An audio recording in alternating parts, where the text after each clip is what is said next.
Welcome to QuickSpeak the English podcast that helps you learn English quickly and effectively. Today, we're going on a deep dive into the psychology of feeling stuck.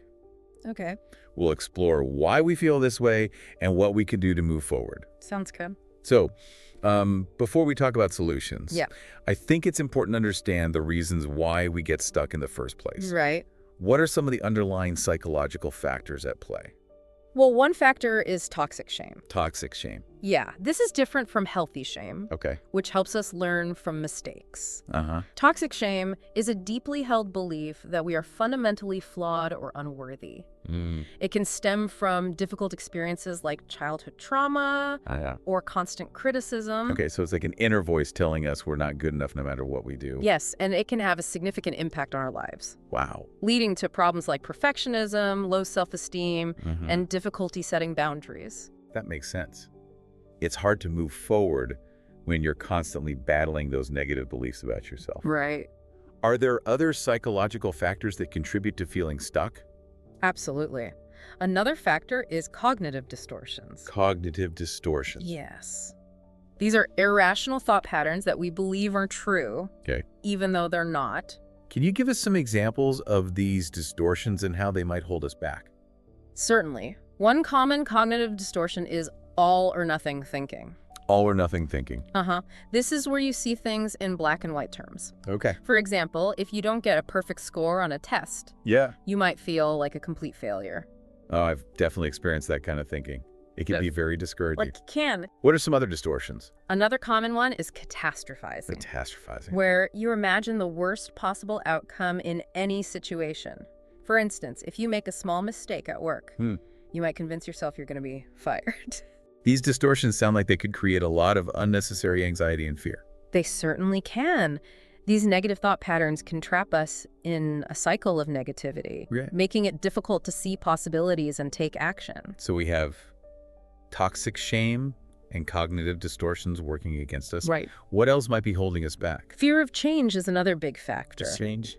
As humans, we are naturally wired to seek safety and predictability. Uh-huh. Change represents the unknown, Yeah. which can trigger anxiety and fear. Okay. There's even a term for the fear of change. Is there Metathesiophobia. metathesiophobia? So our brains are basically trying to protect us from potential threats, even if those threats aren't real. Precisely. And when we perceive a threat, even if it's just the possibility of failure or the discomfort of the unknown, Yeah. our natural fight, flight, or freeze response can kick in. Which I imagine can make it difficult to take risks and step outside our comfort zones, even when we know it might be beneficial. That's right. The fear of change can keep us stuck in situations that are no longer serving us. So we've talked about toxic shame, cognitive distortions, and fear of change as major obstacles. Are there any other less obvious reasons why we might get stuck? Yes, sometimes the reasons are more hidden, Okay. buried deep within our subconscious. These could include things like unresolved trauma from our past, inner conflicts we haven't addressed, or limiting beliefs we've carried with us from childhood. That's interesting.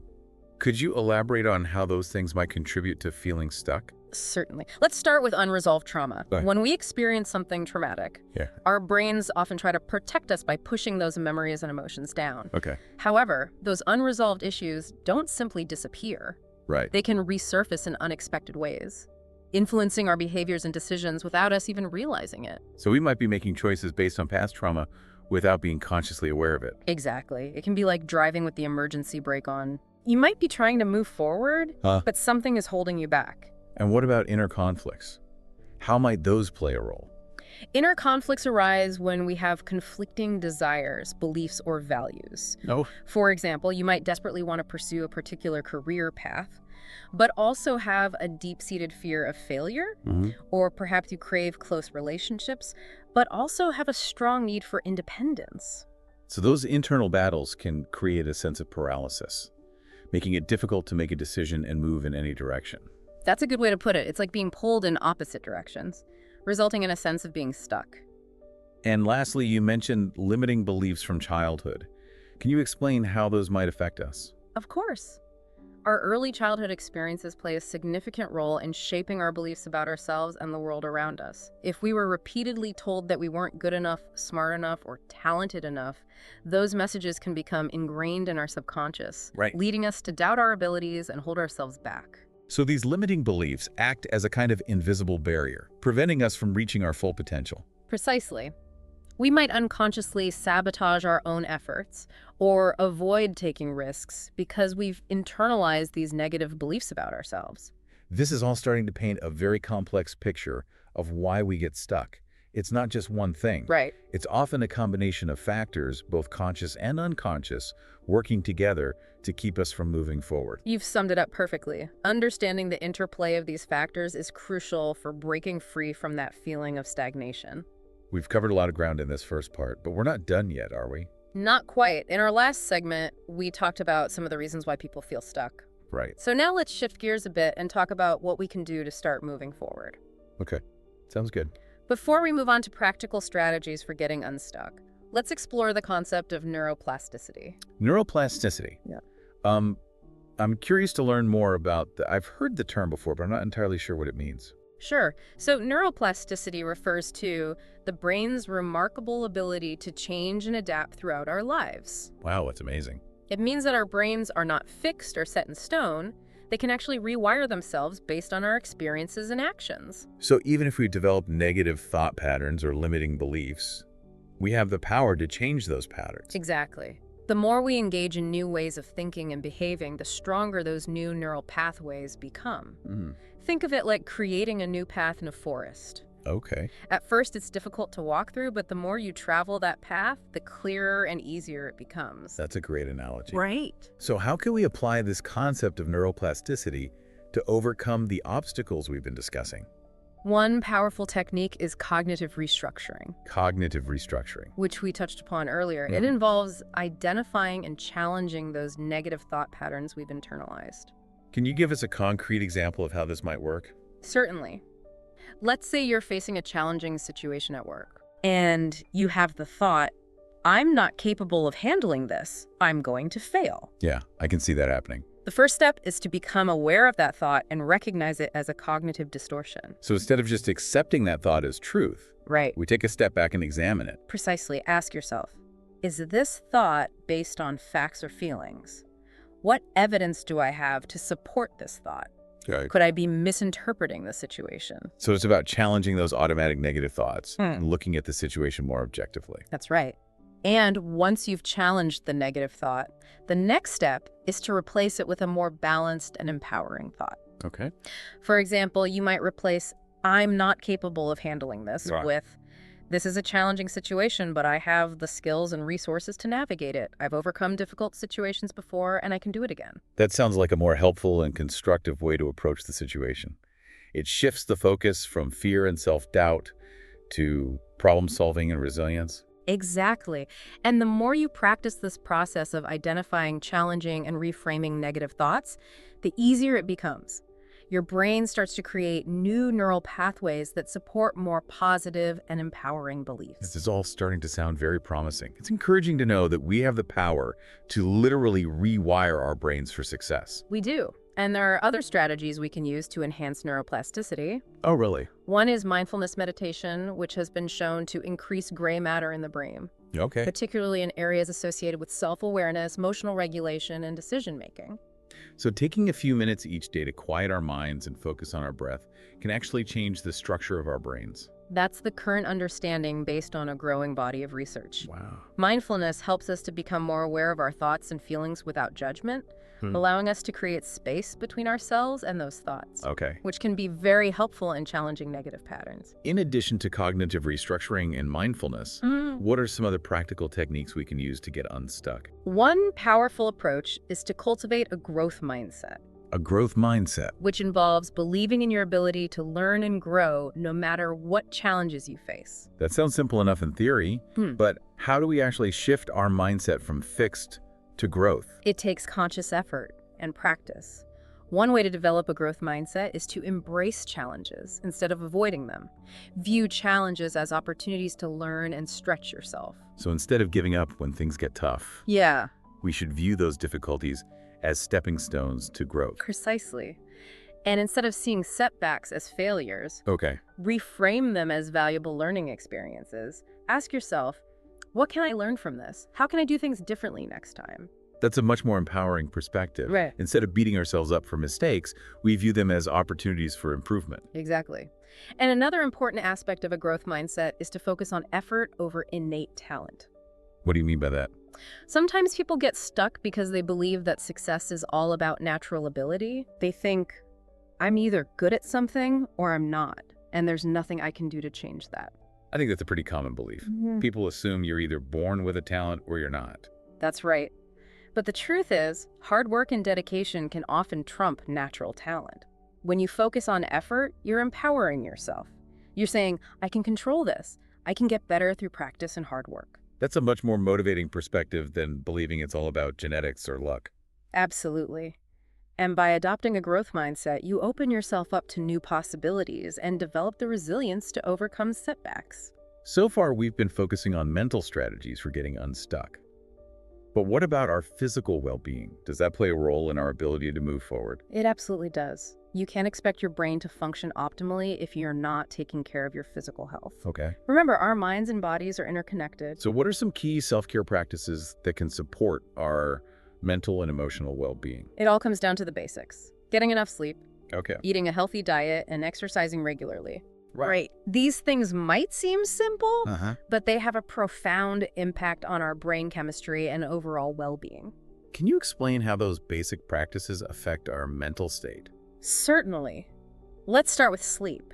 Okay. When we don't get enough sleep, our cognitive function suffers. Right. We experience brain fog, difficulty concentrating, and increased irritability. I think we've all felt the effects of sleep deprivation at some point.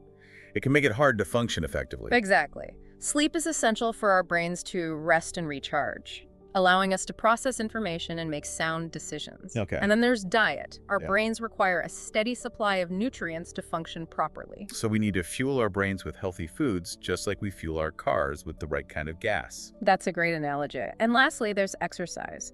Regular physical activity has been shown to reduce stress, improve mood, and enhance cognitive function. It releases endorphins, which have mood-boosting effects, and it also promotes the growth of new brain cells. So taking care of our physical health is really an investment in our mental and emotional well-being. It's all interconnected. That's right. Self-care is an essential part of personal growth and breaking free from feeling stuck. We've covered a lot of ground in this segment, from neuroplasticity and cognitive restructuring to growth mindset and self-care. It's encouraging to know that we have so many tools at our disposal to create positive change. It is empowering, isn't it? Yeah. We have more control over our thoughts, feelings, and behaviors than we often realize. But we're not done yet, are we? We still have to explore how to overcome the fear of change and uncover those hidden obstacles that might be holding us back. That's right. We'll delve into those topics in our final segment. Welcome back to QuickSpeak. In this final part of our deep dive, we'll be exploring practical strategies for overcoming the fear of change Okay. and uncovering those hidden obstacles that may be holding us back in life.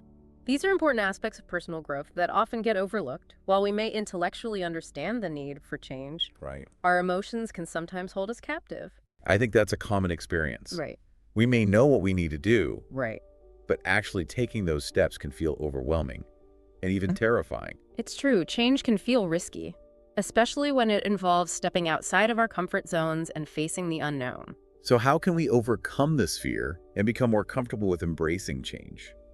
Well, one strategy is to shift our perspective on fear itself. Okay. Instead of viewing fear as an enemy, we can reframe it as a signal that we're stretching ourselves and growing. So feeling fear could actually be a positive sign.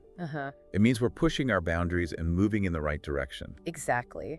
Fear is often a natural response to stepping outside of familiar territory. Okay. It doesn't necessarily mean we're on the wrong path. It may simply indicate that we're challenging ourselves and moving beyond our comfort zone. That's a helpful way to look at it. It takes some of the pressure off and allows us to view fear as a natural part of the growth process. Precisely. Another strategy for managing fear is to break down large goals or changes into smaller, more manageable steps. So instead of trying to make a drastic change all at once, we can take baby steps toward our desired outcome. That's right. By focusing on one small step at a time, Yeah. the process feels less overwhelming and we build confidence with each step we take. That makes a lot of sense. It's less about making a giant leap and more about building momentum through consistent smaller actions. Exactly. And each small success reinforces our belief in our ability to handle change, making it easier to face the next challenge.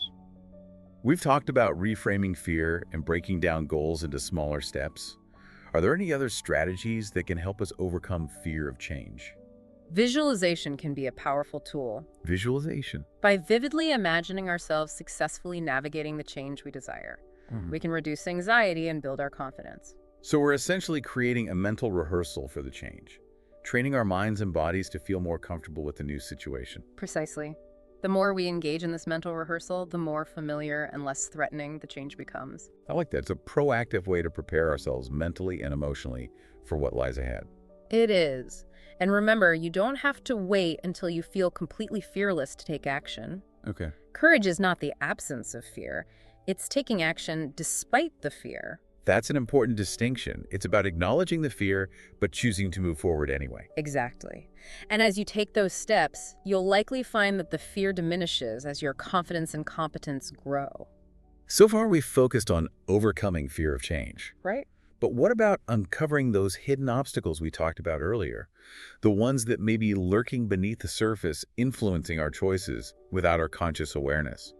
How can we bring those to light? That's where self-reflection and introspection become crucial. Okay. It's about taking the time to really get to know ourselves, our values, beliefs, motivations, and fears. It sounds like this requires a willingness to look inward and honestly examine our thoughts and behaviors. It does, and it can be challenging work, but it's essential for personal growth. Some helpful tools for self-reflection include journaling meditation, and even engaging in honest conversations with trusted friends or therapists. So it's about creating a space for self-discovery, whether it's through writing quiet contemplation or open dialogue with someone we trust. That's right. The key is to approach this process with curiosity and a non-judgmental attitude. It's not about criticizing ourselves for past mistakes, Okay. but rather about understanding the underlying patterns and belief that may be driving our behavior. So it's a process of self-compassion and understanding rather than self-criticism. Exactly. And as we become more aware of these hidden obstacles, we can begin to challenge and dismantle them, paving the way for greater freedom and growth. This has been such an insightful and thought-provoking conversation. I feel like I've gained a much deeper understanding of the psychology of feeling stuck. Yeah. And more importantly, I feel empowered with practical strategies for moving forward. I'm so glad to hear that.